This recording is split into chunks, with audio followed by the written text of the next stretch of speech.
Ok, góða kvöldi og yndislegt að fá að vera með ykkur og sjá ykkur hér í kvöld. Og ég heiti Sigurður og er Arnarsson og ég og einstök samstarfsmanneskja mín, hún Ásta Ágústsdóttir djákni, við ætlum að ræða sálgæslu í söfnuði. Og efnið er okkur báðum hjartans mál, haft áhuga á sálgæslu í áratugi og rætt mikið okkar á milli í gegnum tíðina. Þjónað saman í Kársnessöfnuði á 15. ár. Ég hefði skrifað 14. en hún leiðrétti mig í morgun. En Ásta kom í starfsþjálfun til mín til Lundúna þegar ég þjónaði þar sem prestur á sínum tíma.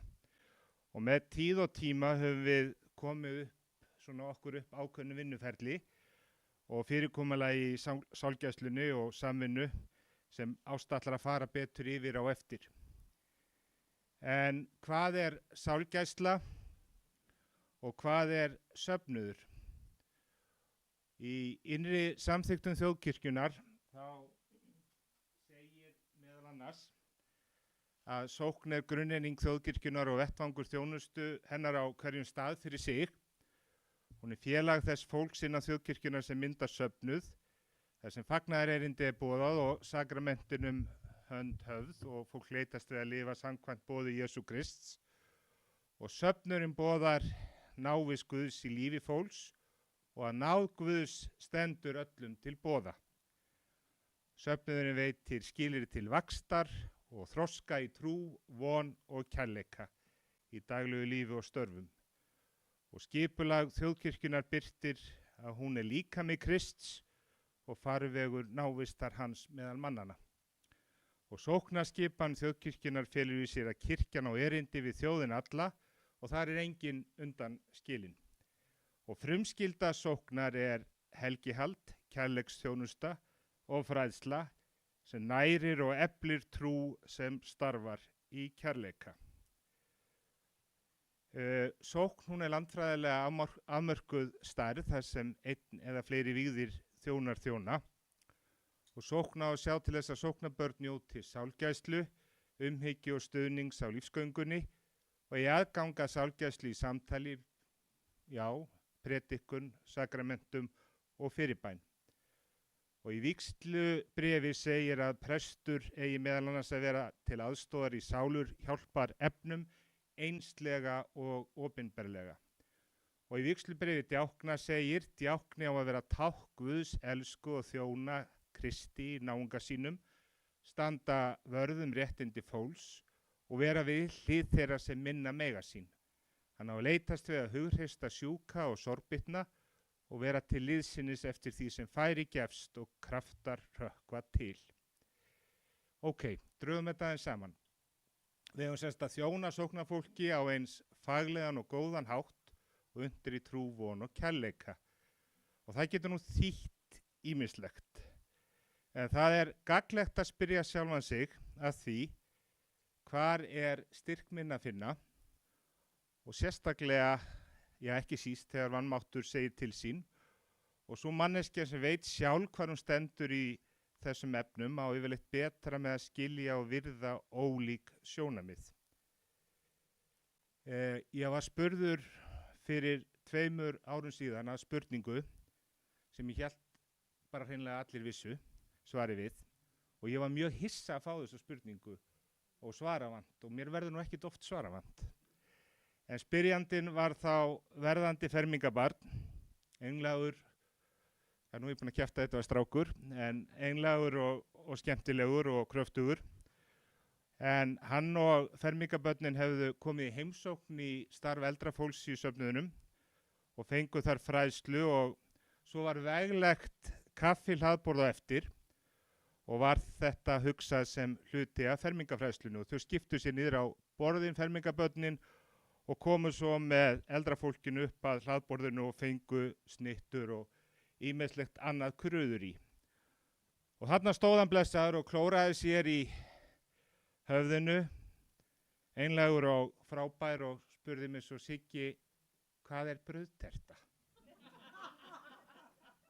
Og hann var eiginlega skelfingu lostinn og jú, við vitum hvað brauðterta og líkamleg næring sem mörgum finnst góð en svo þessi andlega næring og hvert sækjum við nú okkur styrk.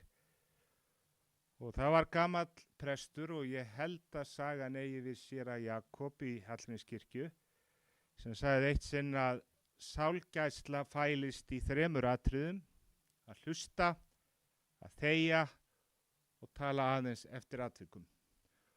Og þetta hefur eins mér gagnleg regla í sálgæslu og ég segi líka reglulega við sjálfa mig: mundu það að þú ert með 2 eyru og 1 munn. En hlustun grunnatriði og það má líkja sálgæslu við brúagerð, tengingu á milli Guðs og manns og annars. Og þjáning manneskjunnar ákall til þeirra sem trúa á Guð að vera öðrum eitthvað af því sem Kristur er. Og Sigurbjörn Einarsson orðar þetta svo dásamlega í einum sálma sinna, þar sem hann yrkir að létta bróður böl og bæta raunir hans, að seðja, gleðja, græða mein, sé gleði kristins manns. Fyrirmyndin Kristur, frelsarinn. Og í samfylgd með öðrum sláumst við í för með Kristi. Við sjáum hvernig Kristur mætir manneskjunni, já, af tilættunarlausum kærleika. Og Kristur viðurkennir, hlustar án þess að dæma og kemur þannig til leiðar umbreytingu í kærleika. Kristur leiðir manneskjuna til samfunda í dýpt. Til samfunda við sína innstu verund. Og góðu kennari í sálgæslunámi mínu vestur í Bandaríkjunum, séra Jeff Billebeck, sagði við mig einhverju sinni: Siggi, pældu alltaf í þessum 3 atriðum í sálgæslu. Hvað að gerast hjá viðmælandaðinum, hvað að gerast hjá þér og hvað að gerast í samtalinu á milli ykkar. Og þetta hefur líka reynst mér drjúgt og ég nota oft í samtali við sjálfa mig. Og Jeff sagði líka oft við mig, og endanum náðu nú þau orði í gegn, það tók smá tíma, hann sagði: Siggi, sinntu sjálfum þér andlega og líkamlega til að geta verið öðrum styrkur. Ég spurði á föstudaginn var og laugardaginn nokkra vini og sóknarnefnda fólk, samstarfsfólk og fólk sem hefur þegið sálgæslu: hvað sálgæsla? Geturðu lýst í nokkrum setningum? Og þetta fólk sem ég spurði hefur veitt mér styrk og þrek á mismunandi hátt á lífsins leið, gott samferðafólk.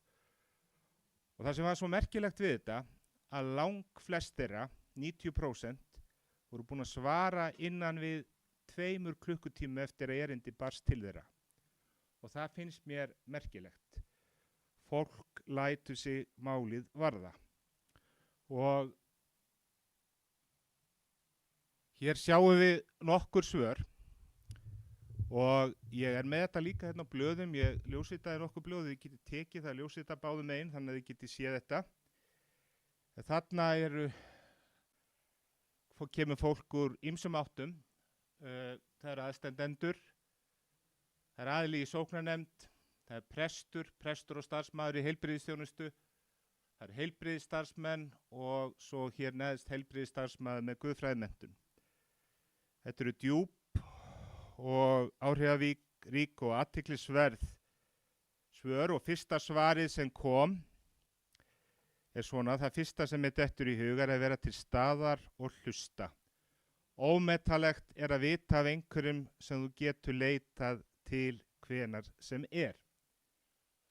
Og svo kom svar frá manneskju sem heilbrigðisstarfsmaður og hefur þegið sálgæslu þjónustu. Í mínum huga sálgæsla aðstoð sem veitt einstaklingum á erfiðum tímum í lífi þeirra. Einstaklingum mætt á nákvæmlega þeim stað sem hann í sorg, áfalli, honum veitt áheyrn, virkhlustun og samkennd. Hann fræddur sorgarferli og að allar tilfinningar séu leyfðar. engin ein rétt leið. Og sá sem sálgæslu veitir þarf að geta sett sig í spor þeirra sem sálgæsluna þiggja eins og hægt er og þannig reyna að koma til móts við einstaklingin á þeim stað sem hann er hverju sinni. Og það er list sálgæslu veitenda. Hafið þið heyrt þetta orð áður? Sálgæslu veitenda. Að vita hvenær þarf bara að hlusta, hvenær þarf að fræða og veita ráð og hvenær fólk er til að mynda orðið fast í sorg eða áfalli og þarf tilvísun í frekari meðferð, sálfræðings eða geðlæknis. Og sálgæsla er nauðsynleg. Sálgæsla er að sýna samkennd og samhug, hún er að hlusta djúpt, reyna að skilja, fræða stig sorgar, afleiðingar, áfalla, eðlileg viðbrögð. Og sálgæsla er einhverju leyti að opna eigin sál, upplifa sorg með fólki og vinna úr henni með einstaklingnum. Þetta eru mögnuð svör og bendi sérstaklega, ég færði það til en ég var búinn að fá annað svar frá þessum presti. En svo kom stuttu síðar þetta svar. Stutta og ekki lærða svarið, þetta var að broskall þarna. Sálin kemur frá Guði, sálin fer til Guð, sálin er Guð, sálin er ljósið í sérhverju manni, sálin tjáir sig með tilfinningum, sálin syngur, sálin tjáir sig ekki línulega. Sálin á oft erfitt með að koma tilfinningunum í orð. Það er hlutverk okkar presta að gæta hennar, að skilja hana, að hlusta á hana og halda með henni og gefa henni rými. Það að vera sálgætir, það er sálgæsla, það sem hlúð er að sálinni sjálfri. Og þetta er alltaf í ljóð. Hér er seinna blaðið, það sem eru svör líka. Og ég vek athygli ykkar sérstaklega hér á þessu svari hér. Nú þegar ég hugsa tilbaka eftir tæp x ár, þetta er einstaklingur sem hefur mist barn, er hlýjan og kannski þögnin sem hjálpaði mér mest. Þegar ég segi þögnin, þá ég við að ég gat þagað og þurfti ekki að segja neitt í hóptímum. Það eru sem sagt tíma sem voru sorgarhópar í söfnunum, ef ég kaus svo. Einnig þögnin hjá þeim sem ég talaði við þegar ég þurfti að tjá mig. Og svo er það samkenndin. Og svo er líka hér svar sem ég langaði að sýna ykkur, það er á fyrri glærunni. Og þetta er svar frá heilbrigðisstarfsmanni hér. Viðkomandi er geðlæknir. Tunga okkar er gagnsæ, orðin mörg hver knöpp, fögur, hlaðin merkingu. Sálgæsla er eitt þeirra orða, vísa til harma í lífi, áfalla og sára innstu hjarta róta, en einnig er hér falin aðgát og mýkt í umönnun allara djúpra sára. En svo getið þið tekið blöðin og eftir og pælt í þessu betur. Ég fekk leyfi hjá viðkomandi aðilum, held ég langflestum já. En stefin í þessum svörum eru nokkur og meðal annars eru þau stuðningur, hversu mikilvægur hann er, og kærleikur, hlýja, þögnin, mæta fólki þar sem það er og vera til staðar, það er þá nærvera, virk hlustun og djúp og rétt orð sem geta opnað sín, samkennd og samhugur, aðgát, mýkt og gefa rými. Heimurinn hrynur, allt er breytt, sásökin er óbærilegur. Það er ekki svo að sorgin og söknuðurinn sé horfin. Ég hugsa son minn á hverjum degi og þurrka oft tárin, en með hjálp fagfólks hefur mér tekist að lifa með sásökanum, sorginni og söknuðnum. Þetta eru áhrifarík orð og mögnuð frá aðila sem hefur tekið þátt í sorgarhópastarfi. Og þetta eru orð sem líka gefa manni við lestur kraft og styrk. Það er sálgæsla þegar óháður aðili er til staðar fyrir þau sem áþurfa því að halda.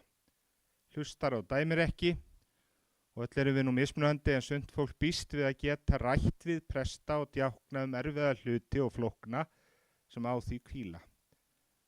Og lykilatriði í sálgæslu í söfnuði að mínu mati er trú á Guð, góðir innviðir sem við eigum svo sannarlega að ýmsa í kirkjunni eins og mikinn mannauð þjóðkirkjunar, með fjölbreytta menntun og reynslu.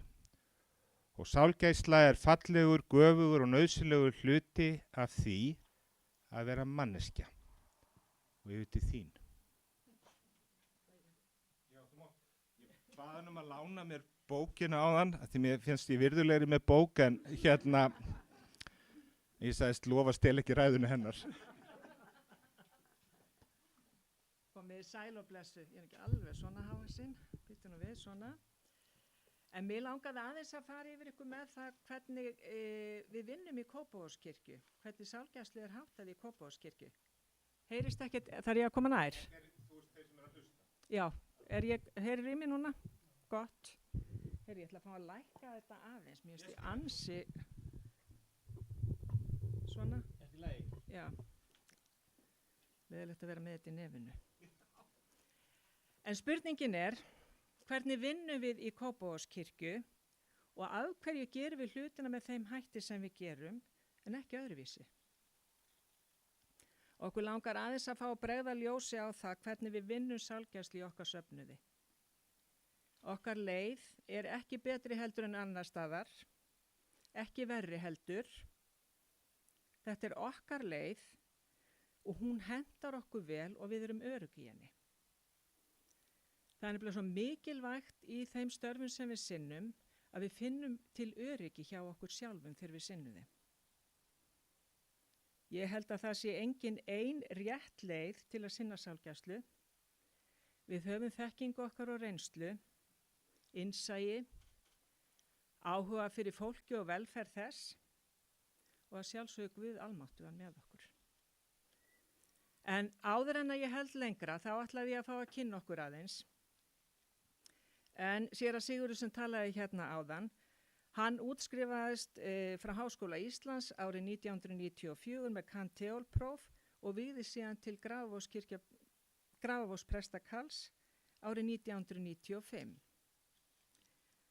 Árið 2002 þá lauk hann starfsréttindanámi sem sjúkrahúsprestur frá Meritier sjúkrahúsinu í Madison, Wisconsin í Bandaríkjunum.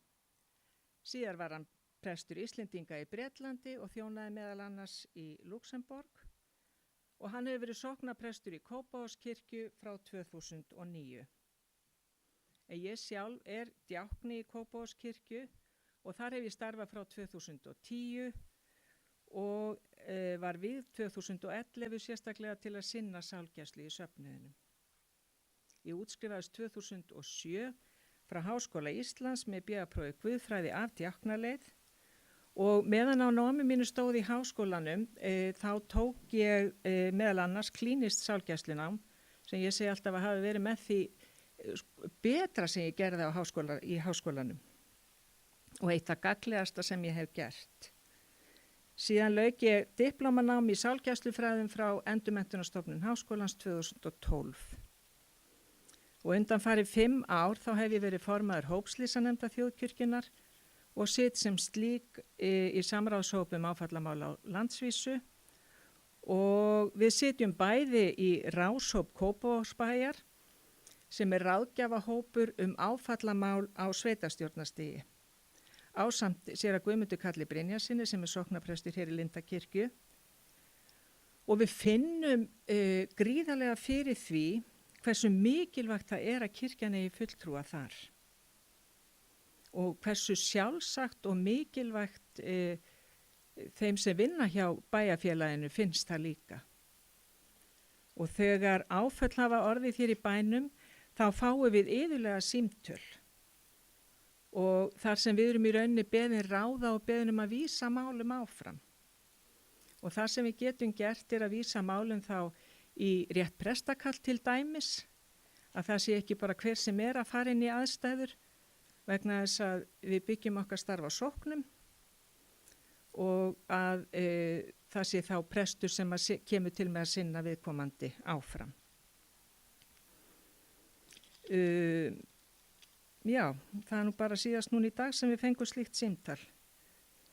En fyrir utan þetta, að þá höfum við bæði tekið þetta nám sem við höfum á bakinu, þá tökum við bæði lengri og styttri námskeið sem við höfum tekið og höfum við náttúrulega gríðarlegan áhuga á málinu. En öll náin vinna með fólki getur gengið á úthald og þrek. Og það er svo mikilvægt að hlúa að sjálfum sér þegar maður er í þeim störfum. Og við erum mjög meðvituð þetta að til þess að sinna okkar störfum þurfum við að passa upp á sjálf okkur. Við höfum hvort okkar þáttinn á því. Siggi er mjög duglegur að fara út og hlaupa. Ég er handónýtt þar, mér finnst hins vegar mjög gott að fara í heitt pílates og reyna að stunda það. Við reynum að passa í að halda upp á gleðina en samt með virðingu og allt í takti og jafnvægi. Ef maður ætlar að endast í þessum störfum, þá þarf maður líka að gæta klukkunni. Það er tími til að vinna og svo er aftur tími til að hvílast og sinna fjölskyldu. Sigurður tekur til dæmis yfirleitt frí á miðvikudögum og er þá ekki á skrifstofunni. Ég passa mig á því að taka ekki viðtöl á föstudögum, en auðvitað koma tímar þar sem að við getum ekki farið eftir þessu, en heilt yfir þá er þetta það sem við reynum að gera. En það sem er grunnur að okkar samstarfi er traust. Við treystum hvort öðru fullkomlega. Við þekkjum styrkleika hvors annars og við erum óhrædd við að leita aðstoðar hjá hvort öðru. Eða vísa málinn til hvors annars ef að þannig ber undir. Og við erum duglega að sækja okkur handleiðslu, bæði út í bæ og eins höfum við handleitt hvort annað. Það er mjög fjölbreytt sálgæsla sem við sinnum í okkar söfnuði. Og flestir sem sækja til okkar eru sóknarbörn. En það er líka alltaf til að það kemur fólk eftir ábendinga annara sem hafa sótt til okkar og svo eru bara alltaf einhverju sem taka upp tólin og hringi einhverja kirkju. Og fyrstu árin mín þegar ég vann í Kópavogskirkju, þá var ég eina vígða konan í Kópavogi. Og það gerði það að verkum að ég var með mjög mikið af konum í sálgæslu sem að bjuggu allstaðar í Kópavoginum. Og þetta segi ég vegna þess að mér finnst það líka mjög svo áríðandi að það séu bæði konur og karlar sem vinni í kirkjunum. Þannig að það sé gott aðgengi hvort heldur sem er að konum eða körlum. Öll okkar nálgun er að við erum samferða fólki tíma. Við fáum að vera samferða fólki meðan þannig er tökum á tilverunni. Eftir áföll eða breyttan veruleika einhvern. Og ég lít nú svo á að það er allt sálgæsla í kirkjunni. Það er sálgæsla falin í því hvernig kirkjuvörður kemur fram við sóknarbörn sem koma í erfiðum aðstæðum. Það er alveg sama hver er. Og af hverju er fólk að koma? Það eru margar ástæður og misjafnar, en mér finnst samt á þessum tíma sem ég hef verið í þessu að fleiri og fleiri eigi í erfiðum og stríðum samskiptum við fólkið sitt. Það eru alls kyns samskiptavandar í gangi í fjölskyldum. Allt og margir eiga börn eða einhvern nákominn sér sem er að glíma við fíknisjúkdóm með öllu því sem þeim hryllingi sem því fylgir. Og það getur verið svo heilandi að geta sagt upphátt hvernig manni líður. Fá lánaða dómgreind, geta setið með einhverjum sem þekkir ekkert til, er ekki aðilega máli og geta tjáð sig í fullum trúnaði. Og ég veit að þið mörg kannist við þetta þegar maður er búin að sitja með skjólstæðing og svo er sagt bara það er eins og gangstéttarhellan sem er búin að vera hérna brjóstina með, það er einhvern sem tók hana. Við erum töluvert mikið með para- og hjónaviðtöl og það er þá oft þannig annað okkar er beðið viðtal og annarkvort bæði eða annar aðili í sambandinu. Við förum mjög gjarnan saman í það verkefni, tökum viðtöl saman, annarkvort strax frá upphafi eða köllum hitt inn í á seinni stigum. Það sem við höfum gert líka í þeim efni þá skiptum við liði, við hittum kannski parið saman, tökum stöðuna og svo skiptum við liði og tökum einstaklingsviðtöl og þá ýmist fer ég með konunni eða kallinum og öfugt. Og viðtölin þurfa ekkert endilega að vera jafn mörg. Síðan hittust við öll aftur og förum þá saman yfir það hvernig hefur gengið og hvað sé framundan. Stundum ákveða pör að fara hvor sína leið og þá það þeirra ákvörðun, en þau hafa þá allavega sest niður með utanaðkomandi aðila og farið yfir það, þetta sé það sem þau vilja. Stundum komum við að því að hitta börn viðkomandi með þeim og við tókum það saman að núna í maímánuði þá tókum við 50 einstaklings- og paraviðtöl í safnaðarheimilinu og 32 símaviðtöl.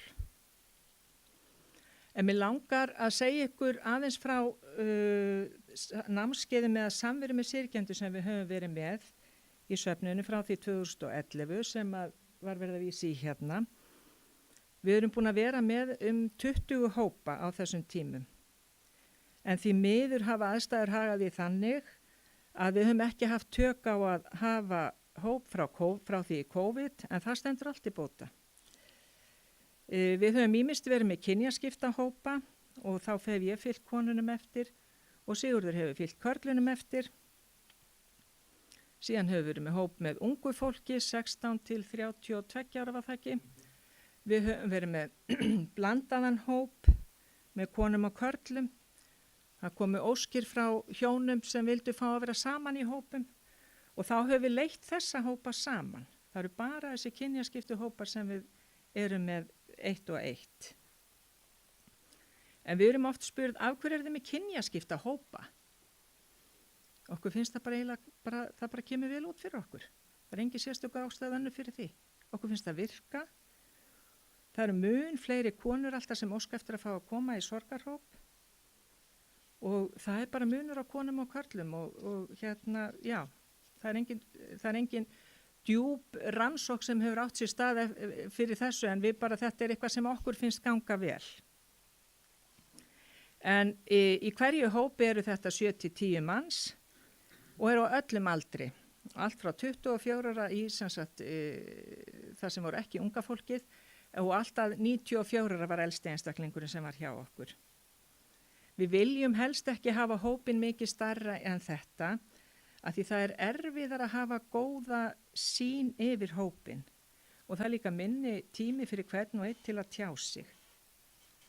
Þeir hafa verið stærri þegar við höfum verið bæði að leiða samt. Hvernig kemur fólk í hópin til okkar? Jú, þau eiga það flest sameiginlegt að Sigurður hefur jörgsungið aðstandandi þeirra.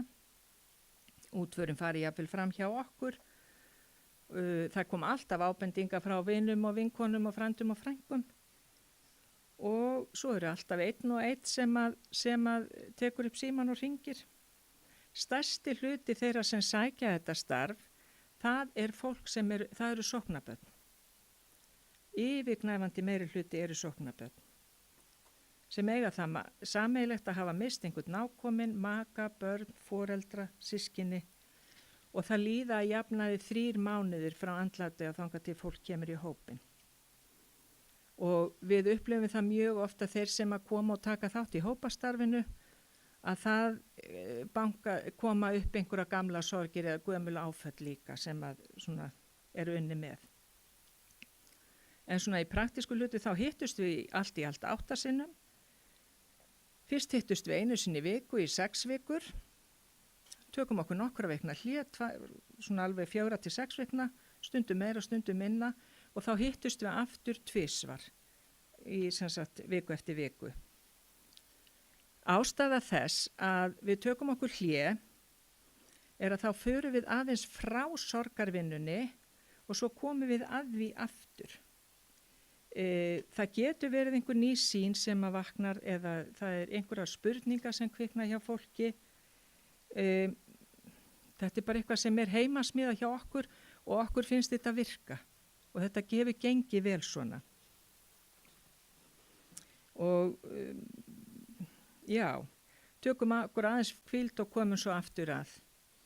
En grundvallaratriði til þess að gagn sé að svona hópum er að það ríki traust og trúnaður í hópnum. Við tölum ekki um það hver er með okkur í hóp, við tölum ekki um það hvað við heyrum í hópnum, það ákveður hver og einn það hvort hann segir frá því að hann sé í hóp og það er ekki hægt að koma og sjá hvort að maður aðeins að máta, ætla að fá að prófa. Annarkvort skuldbindur þið til að koma eða sleppir því. Það, ef þú ætlar að koma og pröfa einu sinni tvisvar og hætta svo, að það kemur alltaf los á hópin ef við gerum það. Af því það tekur alveg svona 1, 2, 3 skipti fyrir hópin að ná svona góðum trúnaði og tengingu. Þannig að það er vont ef að fólk er að koma og fara. Og við segjum að þú skuldbundið til að koma í öll skiptin að þú kemur.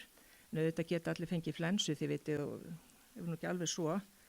Og alls konar aðstæður komast. En við göngum út frá því að fólk komi. Það hafa allir frelsi til að tjá sig í skjóli. Eða eins og þessi góði maður kaus að tjá sig ekki. Byrjum alltaf klukkan 8 og erum til 9:30 og okkur finnst mjög mikilvægt að halda þessi tímamörk.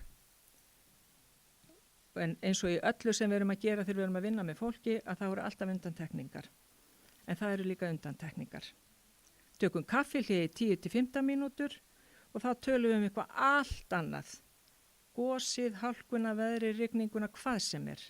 Við erum ekki að tala um það sem við erum að ræða inn á fundunum. Og fyrirkomulagið þannig hjá okkur, við sitjum alltaf í hring. Og ef einhver mætir ekki, þá er samt stóll fyrir viðkomandi. Og þá er stóllinn bara tómur.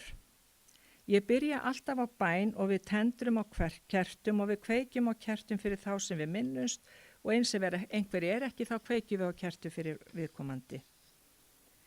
Og í upphafi förum við mjög vandlega yfir reglur okkar þar sem að trúnaður og traust er efst á lista.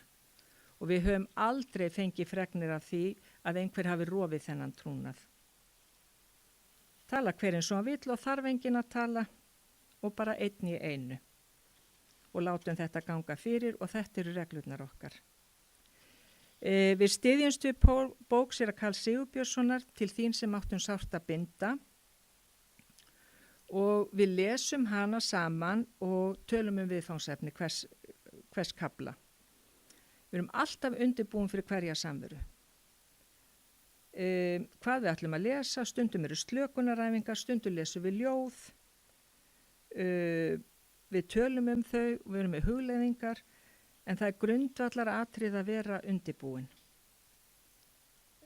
Mikill hluti tímans fyrir viðrun, þar sem talað er um líðan og upplifan. Hvað hefur komið á óvart, hvað hefur hjálpað og eitt af því sem einn hópur óskaði eftir, það var að fá að koma með myndir af ástvinu sínum. Og síðan þá höfum við boðið upp á það, en það þarf enginn að taka þátt í því frekar en hann vill. Og það virða það allir ef einhver segir nei, ég ætla ekki að taka þátt í þessu.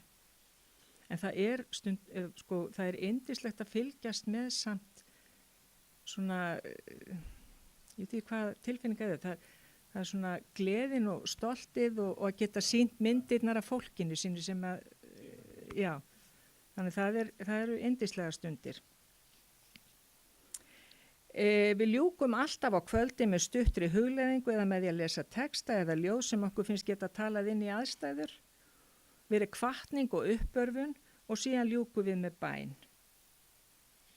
Það er nauðsynlegt eins og ég sagði áðan að sá sem leiði hópin sé vel undirbúin og hafi einhverja starfsáætlun. Sérstaklega þar sem tíminn sem við hittumst er afmarkaður. Og hættan er nefnilega svo að maður missi stjórna bæði á umræðiefninu og það getur komið eitthvað svona fum og óöryggi á þann sem er að leiða hópin ef að hann er ekki undirbúin. Og það myndast oft mjög sterk og náin tengsl í þessum hópum. Og ég man eftir nokkrum hópum sem að héldu áfram að hittast eftir að áttaskiptin voru búin. Og stærstu hluti, við gleymdum að tala um þörfum dag. Já, endilega. Stærstu hluti þessi fólk sem fer í þetta starf með okkur, það skila sér á okkur þáttin í safnaðastarfi. Já. Það er bara augljóst mál. Já, mjög mikið af því bæði sjálfboðaliðar, bara hvað sem er í rauninni. Eftir að þessum stundum líkur, eftir að við erum búið með þessi námskeið, 8 skipta námskeið, að þá er alltaf aðgengi að okkur. Stundum er nóg að vita af því að það er hægt að koma, heyri í okkur og fá að koma í spjall eða og fá kaffibolla eða hvað sem er. En oft er það sem fólk kemur og fara að hitta okkur 1, 2, 3 eftir þessa stundir. En eitt af því sem við fáum yfirleitt alltaf að heyra, og það er hvað það kemur á óvart að það skuli fleirum líða eins og þeim. Að syrgjendurnir eru ekki einir með þessar tilfinningar sínar. Það eru allir sem eru að burðast með sko, svipaða tilfinningar sem hafa lent í svona miklu missi. En hver er tilgangurinn okkar með þessum stundum? Jú, hann er að reyna að bæta líðan í erfiðum aðstæðum, benda fólki á bjargráð sín, þau eru ekkit endilega þau sömu fyrir alla, og stundum við segjum nú yfirleitt, sko, við fáum bara að vera að samferða fólki í að ná tökum á tilverun á ný, að vera náunganum náungi. En við sinnum líka sálgæslu á stofnunum og hjúkrunarheimilum í sóknin okkar. Við erum með minningastundir á hjúkrunarheimilu Sunnuhlíð 2 í ári allavega og þanga bjóði við aðstandendur þeirra sem látist hafa á þeim tíma frá því við vorum síðast. Við bjóðum heimilisfólki og starfsfólki og minnumst þeirra sem látnir eru með fyrirbænum, við lesum nöfnin þeirra og tendrum ljós fyrir hvert og eitt. Við heyrum fallega tónlist. Þetta er eitthvað sem við Sigurður höfum bæði áhuga á að koma á og hefur verið hluti af okkar störfum frá því 2012. Þetta er samstarfsverkefni okkar í Kópavogskirkju og starfsfólk Sunnuhlíðar. Og þau kalla líka mikið eftir þessum stundum og það er meira segja að í morgun var stund á dagdeildinni, þannig að dagdeildin er líka farin að kalla eftir svona stundum, minningastundum. Það er mjög vel sótt í þessar stundir og þar er af öllum sem boðið er og það sem að okkur fannst svo mikilvægt er að aðstandendur eru búin að sitja með fólkinu sínu sem að er á Sunnuhlíð og skilur við kannski, eða flestum tilfellum, að þá er svo ferð það bara. Og það hitti kannski ekki vaktina sem var oftast með mömmu eða pappa, þið viti. Og það sem við vildum gera með þessu var að búa til vettvang þannig að aðstandendur og aðrir heimilismenn sem segja, heyrðu, já, ég sat nú alltaf við hliðina á honum Baldri í matnu, svo bara dóan og síðan ekki meir. Þannig að til að tengja þetta og líka aðstandendur og starfsfólk.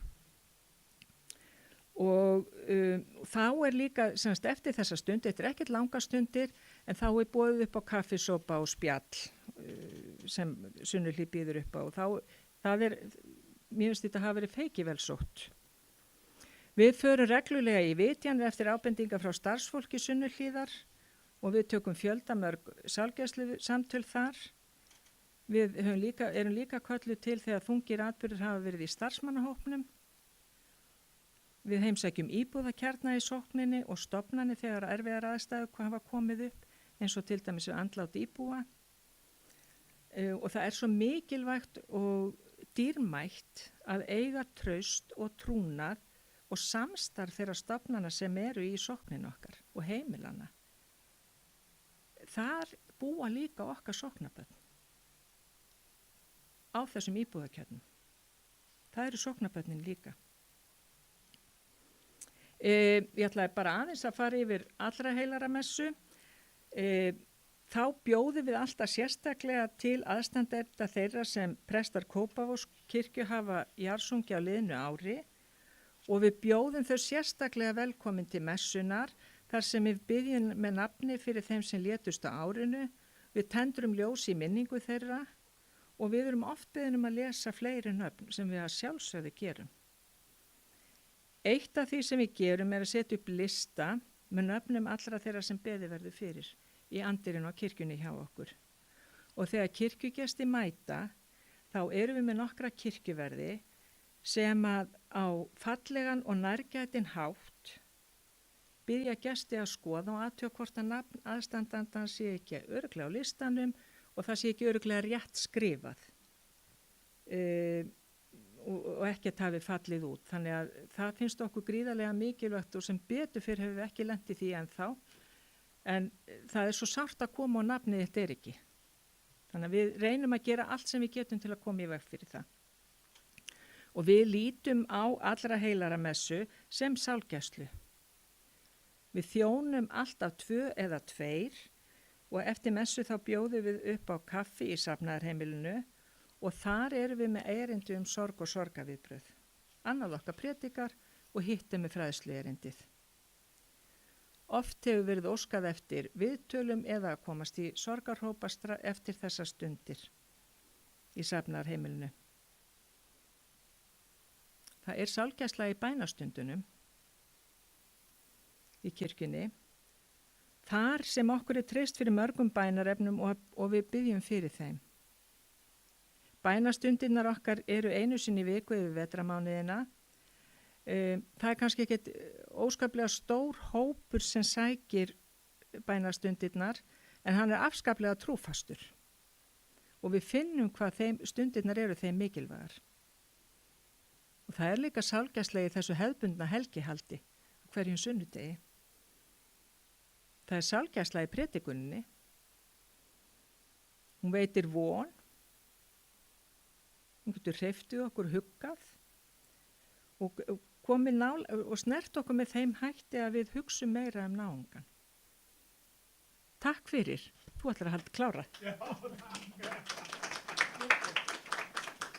Já, bara í lokin, við erum aðeins að tíminust knappur, við getum talað endalaust, en takk Ásta fyrir þín góðu og djúpu orð. Nú, mér langaði bara að nefna það að þetta er ekki hægt nema við njótum dýrmæts trausts og velvilja samstarfsfólksins okkar og stuðnings þeirra. Finnum það sem góðan hátt, eins og þegar mann er klappað á öxlina, gangi vel sig minn og eftir. Það er ómetanlegt. Og sóknendafólksins og prófassins okkar og biskupsstofu og nær umhverfis Kársnesóknar. Það var spurt hérna áðan, ég var að hlusta á Guðnama og Óla Bogga og Dís og hann Gunnar. Það var spurt áðan, það var frábær spurning sem kom hérna, hvernig gerum við kirkjuna heimavelli, til dæmis heimavelli barns.